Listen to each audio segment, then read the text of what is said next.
Hello everyone. आज के इस वीडियो में हम लोग पोसोलॉजी के बारे में डिस्कस करने वाले हैं। इसमें हम लोग देखेंगे पोसोलॉजी क्या है और एज के अकॉर्डिंग, बॉडी वेट के अकॉर्डिंग और बॉडी सरफेस एरिया के अकॉर्डिंग कैसे डोज का कैलकुलेशन किया जाता है।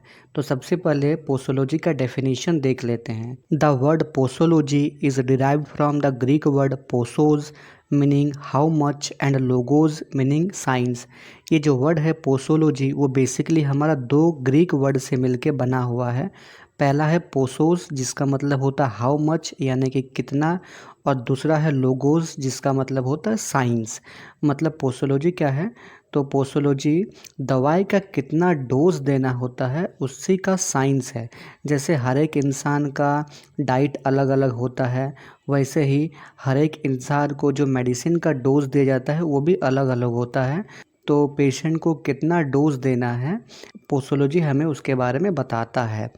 Posology is the branch of medical science dealing with the dose of the drug which can be administered to a patient to get the desired pharmacological action. तो posology जो है वो medical science का वो branch है जो कि ये बताता है कि किसी पेशेंट को मेडिसिन का कितना डोज देना चाहिए ताकि उस पेशेंट को उसका सही एक्शन मिले।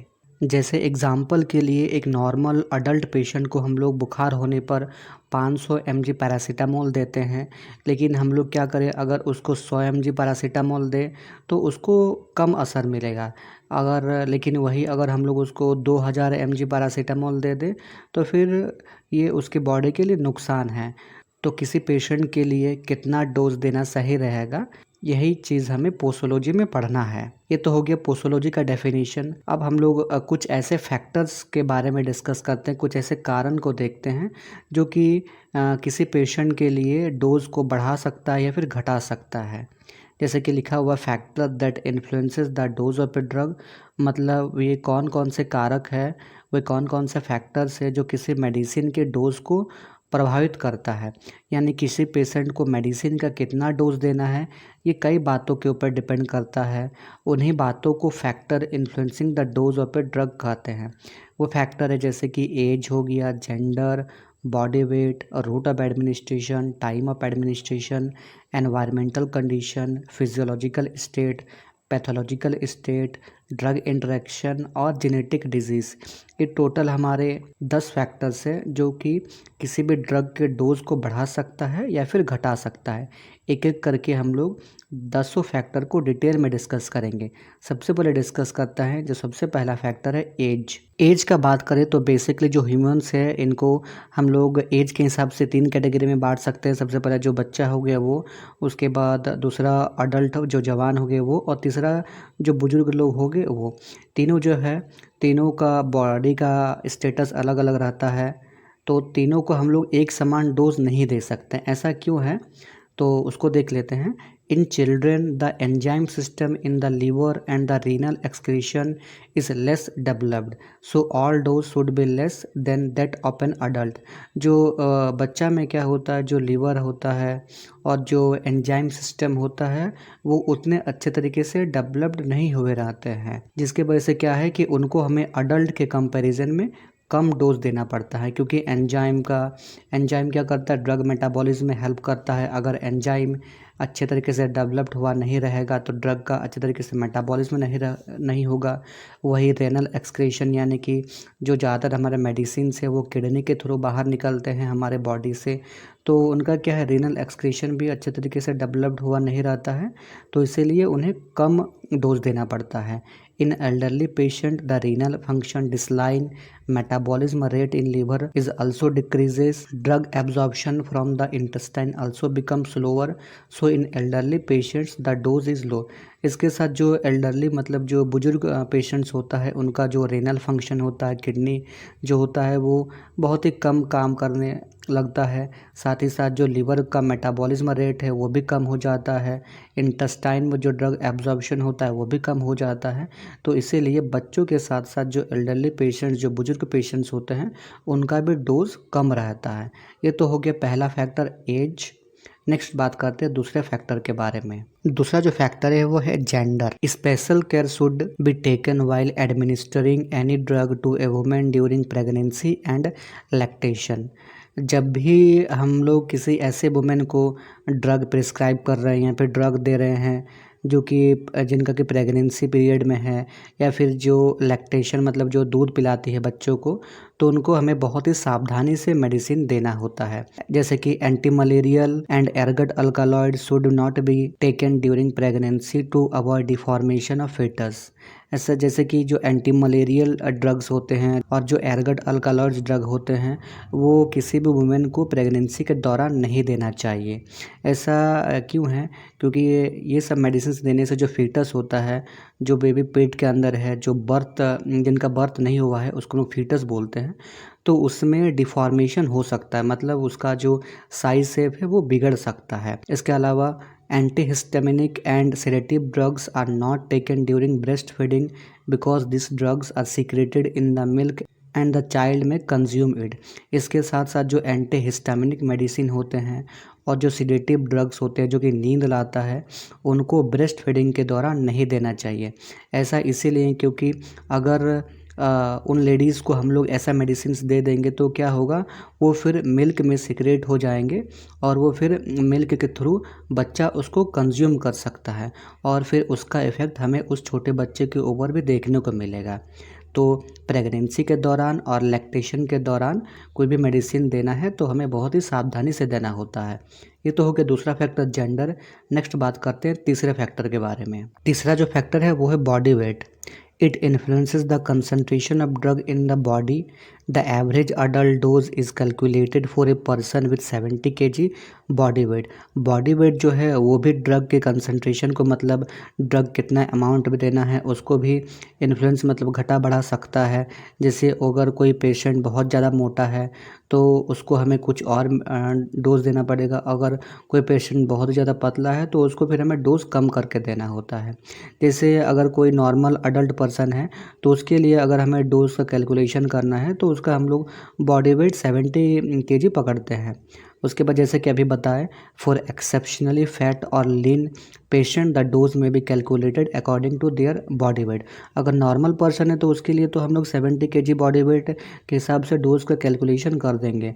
लेकिन अगर कोई पेशेंट एक्सेप्शनली मतलब बहुत ही ज़्यादा एकदम पूरा फैट है या फिर बहुत ही ज़्यादा लीन पतला है तो उसके लिए फिर डोज कैलकुलेशन करने के लिए हम लोग उसका बॉडी वेट को मेज़र करना पड़ेगा। ये तो हो गया तीसरा फैक्टर बॉडी वेट। नेक्स्ट बात करते हैं हम लोग अपना चौथा फैक्टर रूट ऑफ एडमिनिस्ट्रेशन के बारे में। रूट ऑफ एडमिनिस्ट्रेशन भी एक बहुत बड़ा फैक्टर है जो कि किसी मेडिसिन के डोज को बढ़ा सकता है या फिर घटा सकता है। ऐसा क्यों है?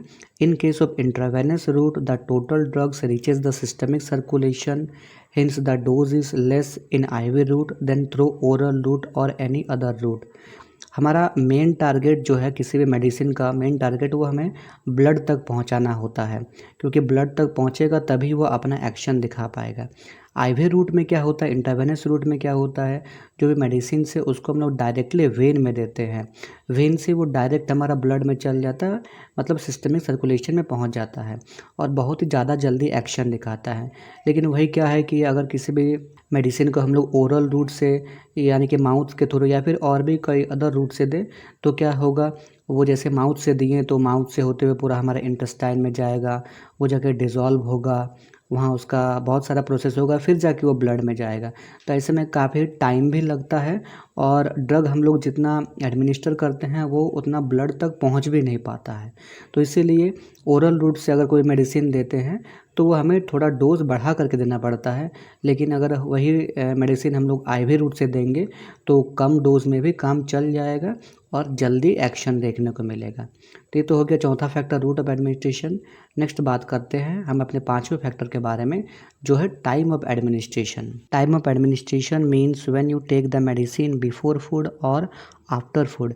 टाइम ऑफ एडमिनिस्ट्रेशन मतलब ये है कि आप मेडिसिन को खाना खाने से पहले ले रहे हैं या फिर खाना खाने के बाद ले रहे हैं। खाना खाने से पहले मेडिसिन लेने से क्या होगा और क्या क्या मेडिसिन को खाना खाने से पहले लिया जाता है और खाना खाने के बाद मेडिसिन को लेने से क्या होगा, और खाना खाने के बाद क्या क्या मेडिसिन लिया जाता है उसको देख लेंगे। खाना खाने से पहले अगर हम लोग किसी मेडिसिन को लेते हैं तो क्या होता है, medicines are usually absorbed faster because there is no food to block or slow their absorption. खाना खाने से पहले अगर हम लोग मेडिसिन को लेते हैं तो जो मेडिसिन का एब्जॉर्प्शन टाइम है वो बहुत ही ज़्यादा जल्दी होता है, क्योंकि मेडिसिन के एब्जॉर्प्शन को रोकने के लिए या फिर उसको स्लो करने के लिए हमारे स्टमक में कोई फूड प्रेजेंट नहीं रहता है, जिसके वजह से जो एब्जॉर्प्शन है वो बहुत ही ज़्यादा फास्ट तरीके से होता है। After food, food can delay or reduce the absorption of some medicines. However, the medicines that can irritate the stomach are taken after food. खाना खाने के बाद मेडिसिन लेने से क्या होगा, जो हमारा खाना है, जो हमारे पेट में जो खाना है वो मेडिसिन के एब्जॉर्प्शन को स्लो कर देता है। सब मेडिसिन्स नहीं, कुछ कुछ मेडिसिन्स के एब्जॉर्प्शन को स्लो कर देता है। लेकिन फिर इसमें यह नहीं है कि हम सब मेडिसिन्स को खाना खाने से पहले ले लें। बहुत तरह ऐसे मेडिसिन्स होते हैं जो कि इरिटेट कॉज करेंगे हमारे स्टमक में जाके, तो उनको हमें खाली पेट कभी नहीं लेना है, उनको हमें हमेशा खाना खाने के बाद लेना है।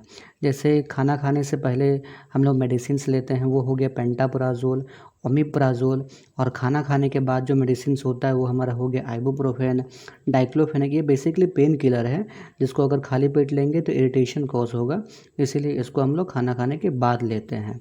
ये तो हो गया पांचवा factor, time of administration. Next हम लोग डिस्कस करते हैं अगले फैक्टर के बारे में, जो कि है environmental condition. Environmental factors such as day और नाइट, समर और winter can influences the action of drug. जो इन्वायरमेंटल फैक्टर है, मतलब हमारे आसपास का मौसम कैसा है, दिन है या रात है, समर है या फिर विंटर है, ये भी बहुत ज़्यादा मैटर करता है किसी भी ड्रग के एक्शन को बढ़ाने के लिए या फिर घटाने के लिए। जैसे एग्जांपल के लिए, sedative drugs are usually taken at night and stimulant drugs are usually taken during the day. मतलब जो सेडेटिव टाइप ऑफ ड्रग्स है जैसे डाइज़ेपाम, ये क्या होता है, ये जो ड्रग्स है ये बेसिकली नींद लाता है। इनको अगर हम लोग रात में लेंगे तो क्या होगा, कम डोज में भी काम चल जाएगा, क्योंकि रात का टाइम सोने के लिए होता है, और उस टाइम पे अगर हम लोग सोने वाला मेडिसिन लेंगे तो कम डोज में भी काम चल जाएगा। लेकिन अगर हम लोग वही सेडेटिव ड्रग्स दिन में लेंगे तो दिन का टाइम तो वैसे सोने के लिए नहीं होता है, तो थोड़ा हमें डोज बढ़ा के लेना पड़ता है। वह जो स्टिमुलेंट टाइप्स ऑफ ड्रग्स होते हैं जो कि नींद को भगाने में मदद करता है, उसको बेसिकली हम लोग डे टाइम में लेते हैं, क्योंकि डे में वैसे कोई सोता नहीं है, और स्टिमुलेंट टाइप ऑफ ड्रग को अगर हम लोग डे में लेंगे तो उसका कम डोज में भी हमें अच्छा इफेक्ट देखने को मिलेगा। ये तो हो गया एनवायरमेंटल कंडीशन।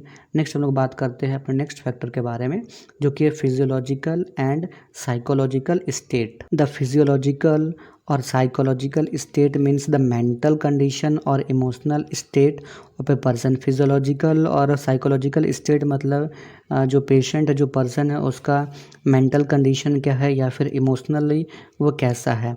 जैसे कि वो काम है मतलब शांत है, या फिर बहुत ज़्यादा बेचैन है, या फिर बहुत ज़्यादा नर्वस यानी घबराया हुआ है, स्ट्रेस्ड यानी कि बहुत ज़्यादा टेंशन ले रहा है। A person's state of mind can change the effect of a medicine. किसी भी पेशेंट का स्टेट ऑफ माइंड मतलब उसका दिमाग का स्थिति जो है वो भी मेडिसिन के इफ़ेक्ट को घटा बढ़ा सकता है।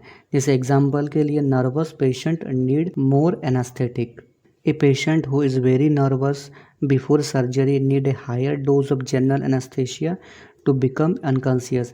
जैसे एग्जांपल के लिए एक कोई पेशेंट है जिसका कि सर्जरी होना है, अगर वो बहुत ही ज़्यादा नर्वस में है, बहुत ही ज़्यादा टेंशन है, तो क्या होगा, उसको फिर बेहोश कराने के लिए जो जनरल एनेस्थीसिया का जो डोज है वो फिर बढ़ा के देना पड़ता है।